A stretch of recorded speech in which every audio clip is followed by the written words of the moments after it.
So, ever wondered why Next.js routing works so well, or why you can write so much English in Python? Yeah, it's all thanks to abstraction. So, at its core, abstraction is a way or is how we use something without having to know what happens internally. Abstraction in programming language is a technique that we can use to hide the complexity of the language or said technology. So in this video, we're going to focus on what abstraction is. We already did that part. Where we can find abstraction, and as AI become the newest form of abstraction. So abstraction exists everywhere from the hardware to the software. So we have at the code level, we have at the programming level, we have at the framework and library levels, like your React library. Yes, React is a library. Most of you don't know that. It's just Next.js is the abstraction built on top of React. And also, even in Next.js, we also have abstractions in Next.js, like the routing, the file routing system that we have in Next.js is an abstraction on React router. So that is the set of abstractions we have. So why is abstraction so important?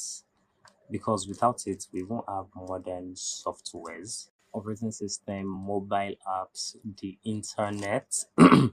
All of them rely on layers of abstraction. Abstraction also lets us build faster. That's why it is important. Imagine having to write assembly because you need to write a script, and you could just do that in Python because you already understand Python syntax, because later translates into machine code. That's why it's still really important.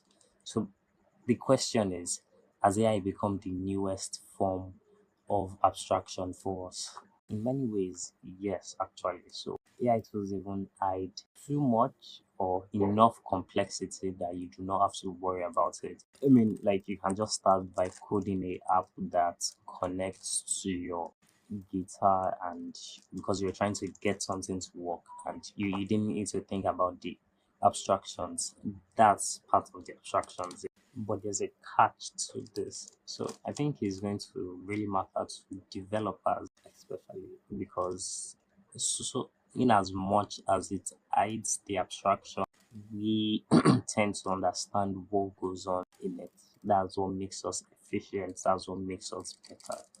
That's why we can always leave the phrase that it works on my machine and it doesn't work on yours out of the question, because we understand the abstractions under that. So we can leave the vibe coders to code and let the programmers do the real work. So just like high level languages didn't replace low level languages, AI doesn't need to remove the need to think. The best programmers still understand what's happening underneath. They just choose not to deal with it every time. I mean, no shade. My hands are in the air, yes. I do not want to deal with it every time. So AI is a tool, not a shortcut to mastery. Valid, valid. I think most people still struggle with it. It's actually a tool. It is not AGI. It is not AGI. It is just a very good cheating tool, like very, very good cheating tool. So I asked the question again, has AI become the new form of abstraction? Yes, it has, because programming has moved towards higher and higher abstraction, from machine code to assembly to high level language to framework and now to AI. And each step hides so much complexity that you probably wouldn't want to deal with it, but as a programmer, I ensure that you actually know what you're doing, because it's going to save you a whole lot. Yes, a whole lot. So, and if you like this video, or if I missed anything out in this video, feel free to comment and subscribe for more. Thank you. And the name is Shino. Yeah, see you in the next video.